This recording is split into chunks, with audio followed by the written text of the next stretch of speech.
Film की शुरुआत ईशान नाम के एक आदमी से होती है जो अस्पताल में काम करता है। उसके पास न कोई परिवार है न ही दोस्त। भले ही उसका व्यवहार अच्छा है, फिर भी अस्पताल का स्टाफ उससे अच्छा बर्ताव नहीं करता। एक दिन जब वह मरीजों की मदद कर रहा होता है तो डॉक्टर उसे एक्सरे रिपोर्ट लाने के लिए भेजता है। ईशान नीचे जाकर रिपोर्ट लेकर आता है। इस दौरान लॉकर रूम में दो नर्सें एक डॉक्टर के अफेयर के बारे में बातें कर रही होती हैं। ईशान, जो कि लॉकर में छिपा हुआ था, बाद में चुपचाप बाहर निकल आता है। बाद में कैफेटेरिया में ईशान अकेले बैठकर खाना खाता है। अपनी शिफ्ट खत्म करने के बाद वह घर जाने के लिए निकलता है। रास्ते में एक दुकान से फल खरीदता है और फिर अपने अपार्टमेंट पहुंचता है, जहां उसकी मकान मालकिन उसे बताती है कि उसका किराया बकाया है। मकान मालकिन ने ईशान से यह भी कहा कि छत की मरम्मत करवा ले, क्योंकि उसमें से पानी टपक रहा था। वह अंदर गया और थोड़ी देर बाद फिर बाहर आकर उनसे पूछा कि क्या वह दरवाजे पर लगी लोहे की पट्टियां हटा सकती हैं, क्योंकि हर बार अंदर जाते समय वह उन पर ठोकर खा जाता है। लेकिन मकान मालकिन ने उसे सावधानी से चलने के लिए कह दिया। अगले दिन ईशान काम पर वापस गया। वहां नर्स ने उसे सीरम लाने के लिए कहा और थोड़ा डांट भी दिया, लेकिन ईशान, जो उससे प्यार करता था, उसकी डांट का बुरा नहीं माना। बाद में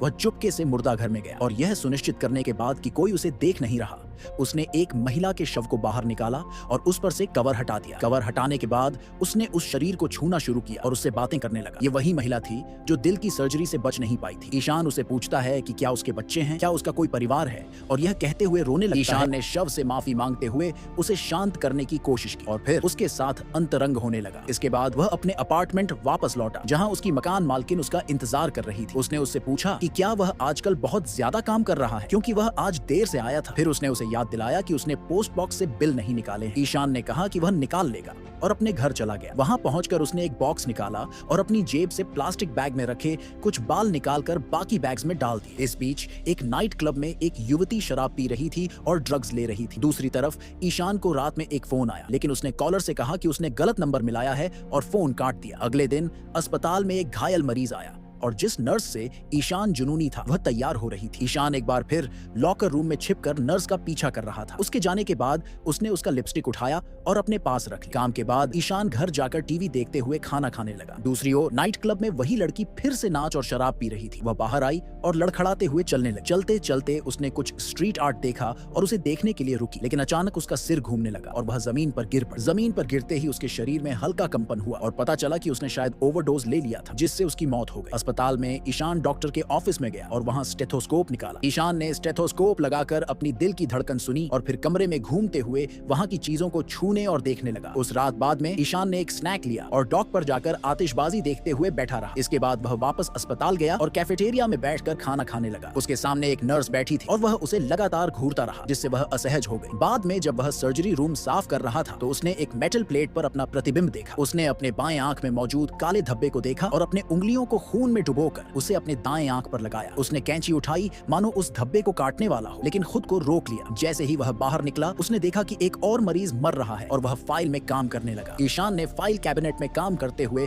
गुस्से में उसे फेंक दिया। फिर वह मुर्दा घर में गया और एक और शरीर निकाला जो उस लड़की का था जो ड्रग ओवरडोज से मर गई थी। उसने उससे पहले की तरह बातचीत शुरू की, उसकी तारीफ करते हुए कहा कि वह कितनी खूबसूरत थी और दूसरी महिलाओं से उसकी तुलना की। उसने उसके शरीर का निरीक्षण करते हुए कहा कि वह बहुत अच्छे से संवरी हुई है। उसने उससे उसके पति के बारे में पूछा और रोते हुए कहा कि उसकी सारी जानकारी उसके अंदर छिपी है, लेकिन वह कुछ भी नहीं जान सका। फिर उसने उसे उन औरतों के बारे में बताया जो इलाज के लिए अस्पताल लाई गई थीं और फिर मर गई। उसने उसे अनाथालय में बिताए दिनों की एक लड़की की कहानी सुनाई जो इतनी ही सुंदर थी और अक्सर खुद को चोट पहुंचाती थी। एक दिन उसने उसे पिछवाड़े में मृत पाया। ईशान उस लड़की को छोड़ नहीं पाया। भले ही उसकी मौत हो चुकी थी, वह सड़ने लगी थी, लेकिन ईशान फिर भी उससे दूर नहीं गया। अगले दिन उसने देखा कि उस लड़की के शव को दफनाने के लिए ले जाया जा रहा है। वह कब्रिस्तान गया और उसकी कब्र खोजी। उसने उसकी कब्र पर लेटकर घंटों बिताए। फिर वह अपने घर लौटा, खाना खाते हुए टीवी देखता रहा, लेकिन इस बार वह किसी से बात कर रहा था। वह लड़की जिसे उसने मुर्दा घर से निकालकर अपने घर ला लिया था। इसके बाद ईशान उसके लिए कपड़े खरीदने बाहर गया और उसे अपने बिस्तर पर सजा दिया। फिर वह उसके साथ लेटकर उसे छूने और चूमने लगा। अंततः उसने उसकी ड्रेस की जिप खोली और उसके साथ अंतरंग हो गया। अगले दिन काम पर ईशान झूले पर बैठा था और खोया हुआ था। एक नर्स आई और उसे होश में लाते हुए बताया कि एक पुरुष मरीज को कैथेटर की जरूरत है। ईशान ऊपर कैथेटर लेने गया और फिर बस स्टेशन गया ताकि घर घर जा सके। घर पहुंचकर उसने उस लड़की को तैयार करना शुरू किया। उसने उसके शरीर पर नमक लगाया, मस्कारा, लिपस्टिक, जूते और एक हार पहनाया। फिर उसे अपने बगल में सोफे पर बैठा दिया। खाना खाते हुए वह उससे बातें करता रहा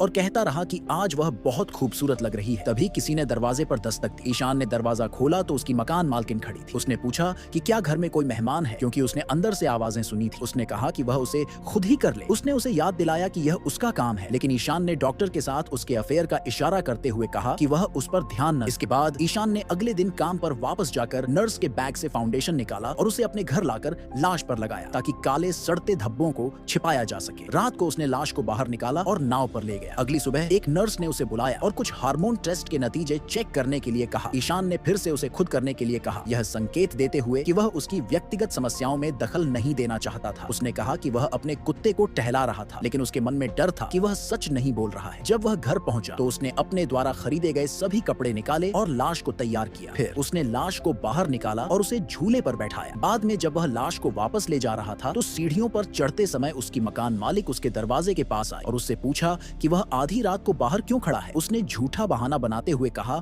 कि वह अपने कुत्ते को टहला रहा था, लेकिन अंदर से वह जानता था कि वह किसी और चीज से भाग रहा है। उसने कहा कि उसके पास कोई परिवार नहीं। इस बीच ईशान अपने आसपास के लोगों के साथ असामान्य रूप से दोस्ताना व्यवहार कर रहा था, जैसे कि वह अपने नए लुक और आत्मविश्वास को दिखाना चाहता था। जब वह अपने काम में व्यस्त था, उसने अपने सहकर्मियों के साथ हंसने खिलखिलाने में समय बिताया, लेकिन अंदर से वह अपनी गहरी सोच और अपने रहस्य को छिपा रहा था, जो कि उसके घर में मौजूद लाश थी, जिसके बारे में किसी को भी नहीं पता था। डॉक्टर चुप हो गया और महसूस किया कि उसके पास कोई परिवार नहीं है। उसने उससे इसके बारे में पूछा तो शॉन ने जवाब दिया कि उसकी एक गर्लफ्रेंड है। फिर उसने उसे गोली मार दी और एक्सरे परिणाम लेने चला गया। जैसे ही वह कैफे में डॉक्टरों और नर्सों के पास बैठा था, अचानक वह पागलों की तरह हंसने और चिल्लाने लगा और फिर घर वापस चला गया। घर पहुंचकर वह कैफे के दोस्तों के साथ बैठा और उनके साथ खेलता रहा। जब वह अपने अपार्टमेंट में पहुंचा तो उसकी मकान मालकिन उसका इंतजार कर रही थी। उसने उसके लुक में बदलावों के बारे में पूछा, जैसे उसके बाल, कपड़े और मेहमानों की मौजूदगी। फिर उसने बताया कि अपार्टमेंट में बुरी गंध है और चारों ओर कीड़े हैं। उसने उसे चेतावनी दी कि इससे परेशानी न हो। वह अंदर गया और अंदर की गंध को बर्दाश्त करते हुए उसने घर में ही एक शव रख छोड़ा। वह बुरी गंध को सहन नहीं कर सका, लेकिन उसने शव को वहीं रखा। बाद में जब उसने गोली चलाई तो उसकी मकान मालकिन आई, लेकिन एक कॉल आने पर वह बाहर चली गई, इससे पहले कि वह शव को देख सके। शॉन फिर एक दुकान से खरीदे गए रसायनों के साथ लौटता है और एक बाथटब भरकर